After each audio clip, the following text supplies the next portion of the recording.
जीवन 24 न्यूज देख रहे हैं आप, आपके साथ मैं तनु तिवारी। आइए रुक करते हैं हरियाणा की कुछ खास खबर की ओर। कांग्रेस विधायक कुलदीप वत्स झज्जर अनाज मंडी स्थित कार्यालय पर बादली विधानसभा क्षेत्र के लोगों की समस्याएं सुनने पहुंचे।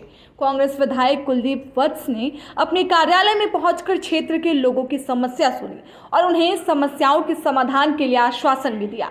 कांग्रेस विधायक ने इस मौके पर पार्टी के कार्यकर्ताओं से भी मुलाकात की। हरियाणा के मुख्यमंत्री नायाब सिंह सैनी द्वारा लगातार की जा रही घोषणाओं को लेकर पूछे गए सवाल पर उन्होंने कहा कि कांग्रेस विधायक कुलदीप वत्स 9.5 साल से भाजपा की यही थी और भाजपा के विधायक अपने विधानसभा क्षेत्र में विकास कार्य करवाने के लिए रो रहे हैं। अब ये लोग कह रहे हैं कि हम भाजपा के प्रत्येक विधायक को अपने क्षेत्र में विकास कार्य करने के लिए 20 करोड़ रुपए देंगे, लेकिन जो विपक्ष के विधायक है उनका क्या कसूर है? उनके विधानसभा क्षेत्र में विकास कार्य के लिए आप पैसा क्यों नहीं देते? क्योंकि ये लोग अब घबराए हुए हैं। अब प्रदेश की जनता इनकी घोषणाओं के बहकावे में आने वाली नहीं है। और चौधरी भूपेंद्र सिंह हुड्डा जब प्रदेश के मुख्यमंत्री थे तब उन्होंने प्रदेश के 3.5 लाख बीपीएल परिवारों को प्लॉट दिए थे, जिसमें से 20,000 परिवारों की रजिस्ट्री बची हुई थी। उन रजिस्ट्री को भी नहीं दे पा रहे हैं ये लोग और उसके लिए भी अपनी पीठ थपथपा रहे हैं। और बीपीएल परिवार के लोगों को सब पता है कि यह प्लॉट किसने दिए थे। और जो लोग रोजगार की बात करते हैं, आज तक के इतिहास में सबसे ज्यादा पेपर लीक इन्हीं के सरकार में हुई है।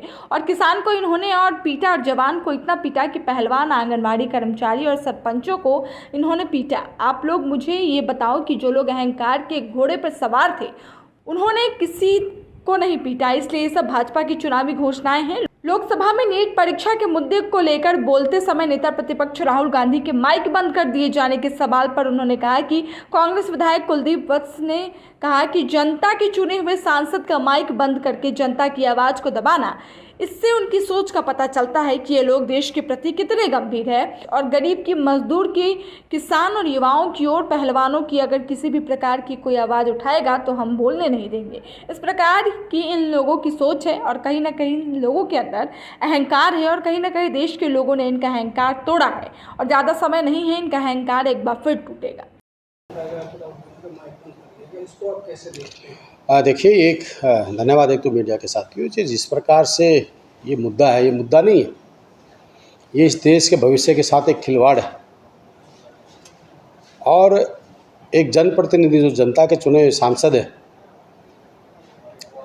ऐसे माइक बंद करना और लोगों की आवाज़ को दबाना, ये सोच, इनकी ये सोच दर्शाते हैं कि देश के प्रति कितने गंभीर हैं। ये हर उस व्यक्ति की आवाज़ को कुचलना चाहते हैं जो गरीब की, मजदूर की, किसान की, युवाओं की, हमारे बीपीएल परिवारों की या किसी भी प्रकार की कोई अगर आवाज़ उठाएगा तो हम बोलने नहीं देंगे। ये इनकी सोच है।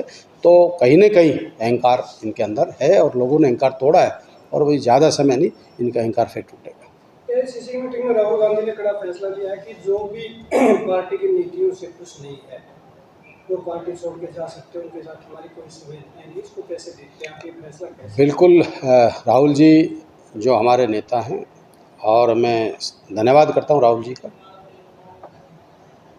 बिल्कुल उन्होंने ठीक कहा है और मैं उस मीटिंग में था। राहुल जी ने पूर्ण रूप से कहा कि बिल्कुल जो पार्टी का सच्चा सेवक है, सब सिपाही है, पार्टी में रह के काम करना चाहता है, वो मीडिया प्लेटफार्म पे ना जाए और पार्टी हित में काम करे और पार्टी के सारे नेता मिलके इलेक्शन को लड़े। तो राहुल गांधी जी ने सबक संदेश दिया है, जो अपने स्वार्थवश अगर वो ये सोचता है कि मैं ही पार्टी का सर्वे सर्वा हूँ, जो भाई मेरा परिवार और मैं हूँ, तो वो आपने देख भी लिया। और राहुल गांधी जी इस बात में किसी की वो नहीं मानते। और राहुल गांधी जी ने आदरणीय चौधरी भूपेंद्र सिंह हुड्डा जी के नेतृत्व में और हमारे खासकर दीपेंद्र जी की जो जीत और दीपेंद्र जी की मेहनत और उदयभान जी जो हमारे अध्यक्ष हैं, इस जोड़ी ने हरियाणा में कमाल किया। और राहुल गांधी जी इस बात पर बहुत खुश हुए और हुड्डा जी की और दीपेंद्र जी की और उदयभान जी की उन्होंने काफ़ी प्रशंसा भी की और वो खुश भी नज़र आए।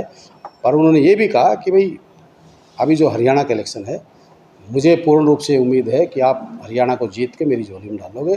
और हमारे नेता आदरणीय चौधरी भूपेंद्र हुड्डा ने आश्वस्त भी किया है कि आप हरियाणा की जनता, और मैं विश्वास दिलाता हूँ हरियाणा की जनता की तरफ से कि मैं ये हरियाणा की जनता आपको जिता के और हरियाणा के भविष्य को देखते हुए चौधरी भूपेंद्र सिंह हुड्डा जी के नेतृत्व में हरियाणा में कांग्रेस का राज बनेगा। और हुड्डा जी ने ये स्पष्ट राहुल जी को कहा।